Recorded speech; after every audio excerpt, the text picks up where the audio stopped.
అయోధ్య రామమందిర నిర్మాణాన్ని భారతీయ జనతా పార్టీ చాలా ప్రతిష్టాత్మకంగా తీసుకుంది. వాస్తవానికి 2024 లోక్సభ ఎన్నికలకు ముందు అంటే జనవరిలో అయోధ్య రామాలయ ప్రారంభోత్సవం జరిగింది.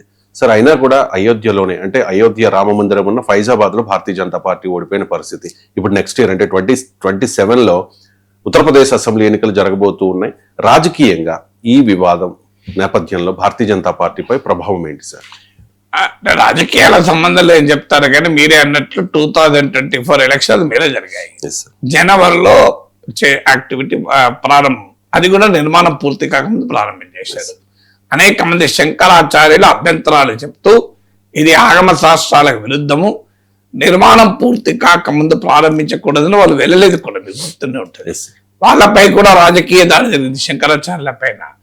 సో బట్ అందువల్ల రాజకీయాలకు రామ మందిర ఉద్యమానికి మన సంబంధం లేదని ఎవరైనా చెప్పితే ఇలా బీజేపీ 2 సీట్ల నుంచి 300 సీట్లకు తీసుకురావడంలో ఈ ఉద్యమ పాత్ర కాదని నేను.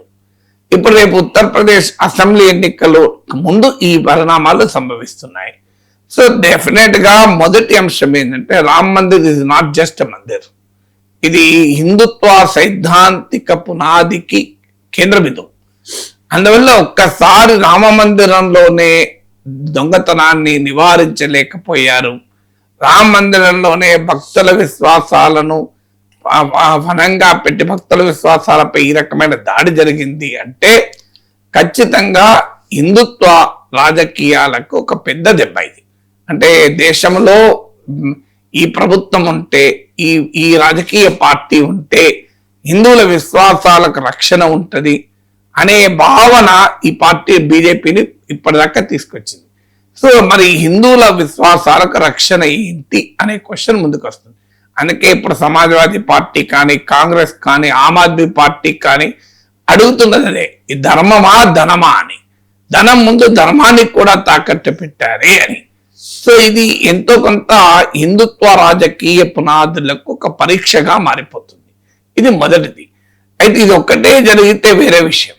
అందుకే ఇప్పుడు మీకు యోగి ఆదిత్యనాథ్ రివర్స్ అటాక్ పెట్టాడు. మీరు కరసేవకుల పైన తుపాకులు పేల్చి జై శ్రీరామానందం పైన లాఠీలు కొట్టిన మీరా మాకు చెప్పేది అని కౌంటర్ అటాక్ మొదలు పెట్టాడు యోగి ఆదిత్యనాథ్. అంటే రామ మందిరంలో ఈ విరాళాల దొంగతనం అనేది ఉత్తరప్రదేశ్ ఎన్నికల్ని డామినేట్ చేయబోతోంది. ఇది మొదటిది. ఇది ఒక్కటే కాదు, వాస్తవంగా ఈ లాస్ట్ 2 years లో బీజేపీకి ఉన్న కోర్ కాన్స్టిట్యున్సీస్, కోర్ క్యారెక్టరిస్టిక్స్, అంటే ప్రజలలో ఏ అంశాలు చెప్పుకొని ఏ ప్రజా పునాదుల ఆధారంగా బీజేపీ ఈ స్థాయికి రాజకీయంగా ఎదిగిందో అవన్నీ కూడా సవాల్కు గురవుతున్నాయి. మీకు ఉదాహరణకు 2014కు ముందు పెద్ద ఎత్తున యూపీఏ ప్రభుత్వ హయాంలో అవినీతి కుంభకోణాలు జరిగాయి. మీకు ఆ అవినీతి కుంభకోణాలను అటాక్ చేస్తూ జన్ లోక్పాల్ ఆందోళన మొదలైంది. ఇండియా అగెన్స్ట్ కరప్షన్ ఉద్యమం నడింది. కరప్షన్ అనేది ఒక ప్రధాన అంశంగా మోడీ ప్రైమ్ మినిస్టర్ అయ్యారు. 2G స్పెక్ట్రమ్ కుంభకోణం అయితే దేశమంతా తిరిగారు. 12 ఏళ్ళైనా అందులో ఎవరికి శిక్షలు పడలేదు, ఏ కుంభకోణము బయటికి రాలేదు. ఏ కుంభకోణంలో ఎన్ని కోట్లు బయటకు వచ్చినాయో ఎవరికి తెలియదు. మరి అవినీతి ఆరోపణలు నిజమా అబద్ధం అనే క్వశ్చన్ వస్తుంది కదా. అదే అయిపోయినాక ఇప్పుడు అంటే మేము అధికారంలో ఉంటే మై కావుగా నాకు కానేదేగా అంటూ మోడీ నేను తినను, ఎవరిని తిననీయను అన్నది మోడీ ఇచ్చిన నినాదం. ఇవాళ మోడీ చేతుల మీదుగా ప్రారంభమైన రామ జన్మభూమి ట్రస్ట్ లోనే తింటుంటే మరి మోడీ ఏం చేస్తున్నాడు? మోడీ హైతో ముమ్కిన్ అంటారు కదా, మోడీ ఉంటే విశ్వాసం కదా. మరి ఈ కోట్లాది హిందువుల విశ్వాసము మోడీ పైన ఉండగా మరి మోడీ దాన్ని ఎందుకు ప్రొటెక్ట్ చేయలేకపోయాడు అన్నది రెండో ఫ్యాక్ట్. అంటే యాంటీ కరప్షన్ పాలిటికల్ ప్లాన్ కి వాళ్ళ ప్రశ్నార్థకంగా మారిపోయింది. మీకు అంతకుముందు రాఫెల్ లాంటి కుంభకోణాలు వచ్చినా బీజేపీ దాన్ని సమర్థవంతంగా అధిగమించగలిగింది. కానీ దీన్ని ఎలా అధిగమిస్తున్నది రెండో క్వశ్చన్. మూడవది, బీజేపీ రైజ్ లో కీలకమైంది హిందుత్వతో పాటు నేషనలిజం, జాతీయత, స్ట్రాంగ్ లీడర్. బీజేపీ మాత్రమే దేశాన్ని భద్రంగా ఉంచగలుగుతుంది, శత్రువులకు బుద్ధి చెప్పగలుగుతుంది అనేటువంటి ఒక నమ్మకం. ఆ నేషనలిజం కూడా ఇవాళ ప్రశ్నార్థకంగా మారింది ఆపరేషన్ సింధూర్తో. మీకు అంతకుముందు surgical strikes, Balakot strikes, Pulwama తర్వాత జరిగిన బాలాకోట్ స్ట్రైక్స్ ఈ ఇమేజ్ ను కాస్త పెంచాయి. కానీ ఇప్పుడు ఒక fundamental question, operation Sindoor sudden గా 5 రోజులు ఆపేశారు. మీరు రైట్ వింగ్ సోషల్ మీడియా అకౌంట్లను ఫాలో అయితే హైయెస్ట్ డిస్సాటిస్ఫాక్షన్, అసంతృప్తి రైట్ వింగ్ పేజెస్ పైన కనిపించాయి. అసలు ప్రభుత్వం పైన తీవ్రమైన అసంతృప్తి, మామూలు అసంతృప్తి కాదు. ఎందుకంటే అప్పటిదాకా ఇచ్చిన వాతావరణం బిల్డప్ ఏంటంటే పాక్ ఆక్యుపైడ్ కాశ్మీర్ ని కూడా ఇండియా క్యాప్చర్ చేసుకుంటుంది, పిఓకేని కూడా తీసేసుకుంటుంది, పాకిస్తాన్ చావు దెబ్బ తీస్తారని ప్రజలు నమ్మారు. ఎందుకంటే మోడీ అంత ధైర్యస్తుడని. కానీ ఎవరికీ తెలియకుండా బ్యాటిల్ ఫీల్డ్ లో మనకు బ్రహ్మాండమైన పైచేయి ఉన్న సమయంలో యుద్ధం ఆపేశారు. యుద్ధం ఆపడం తర్వాత డొనాల్డ్ ట్రంప్ నేనే ఆపాను అని చెప్పాడు. దానికి మోడీ ఇప్పటి వరకు ఫేస్ టు ఫేస్ ఆన్సర్ చేయలేదు. సో ఈ పరిణామాలన్నీ కూడా జాతీయత అనే బీజేపీ సైద్ధాంతిక పునాది పైన ఒక రకమైన అటాక్ గా మారిపోయింది. పహల్గామ్ తర్వాత మీకు ఆపరేషన్ సింధూర్ కంటిన్యూ అవుతుంది, అది ఆగలేదు అని చెప్పారు. కానీ ఢిల్లీలో రెడ్ ఫోర్ట్ పైన బాంబు పేలులు జరిగి 7 చనిపోయినా ఆపరేషన్ సింధూర్ మళ్ళీ స్టార్ట్ కాలేదు. సో అందువల్ల ఇప్పుడు ఏకంగా పాకిస్తాన్ తో చర్చలు జరపాలని ఆర్ఎస్ఎస్ ప్రతిపాదిస్తోంది. పాకిస్తాన్ తో నిన్నటిదాకా ఏం చెప్పారు, terror and talks cannot go together అన్నారు. ఇప్పుడు ఆర్ఎస్ఎస్ డిమాండ్ చేస్తోంది పాకిస్తాన్ తో చర్చలు జరపాల్సిందే అని. సో అందువల్ల ఈ పరిణామాలు థర్డ్ ఐడియాలజికల్ ప్లాంక్ అయిన నేషనలిజం, అంటే ఫస్ట్ హిందుత్వ, రామ మందిర దొంగతనాలతో హిందుత్వ ప్రశ్నార్థకమైంది. మీకు ఇదే ఈ రామ మందిరంలో విరాళాల దొంగతనంతో యాంటీ కరప్షన్ ప్లాన్ దెబ్బతిన్నది. థర్డ్ ఫ్యాక్టర్ గా ఆపరేషన్ సింధూర్ ఆపిన తీరు వల్ల నేషనలిజం, జాతీయత అనే అంశంలో దెబ్బ తగిలింది బీజేపీకి. 4వది యంగర్ ఓటర్. బీజేపీకి మొదటి నుంచి కూడా strong vote base, young voter 21% ఉంటారు బిలో 29 ఇయర్స్ వాళ్ళు.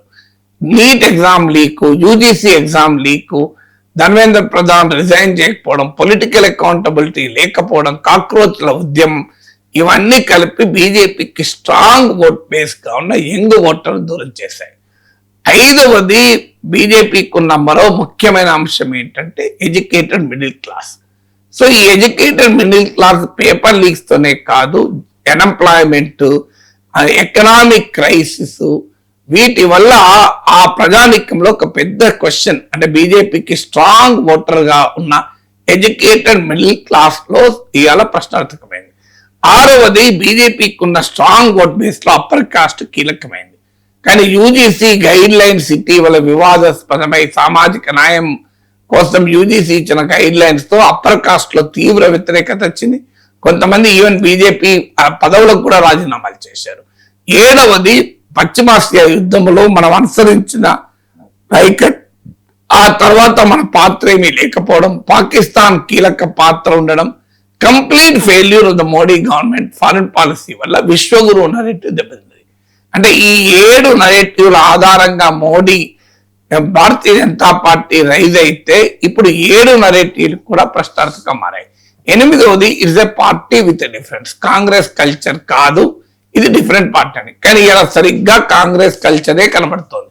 గవర్నర్ల దుర్వినియోగం కావచ్చు, రాజకీయ పార్టీలను చీల్చడం కావచ్చు, పార్టీ ఫిరాయింపులను ప్రోత్సహించడం కావచ్చు, పార్టీలను విలీనాలు చేసుకోవడం కావచ్చు, ఇందులో ఎక్కడ కాంగ్రెస్ సంస్కృతికి తేడా ఏమీ లేదు.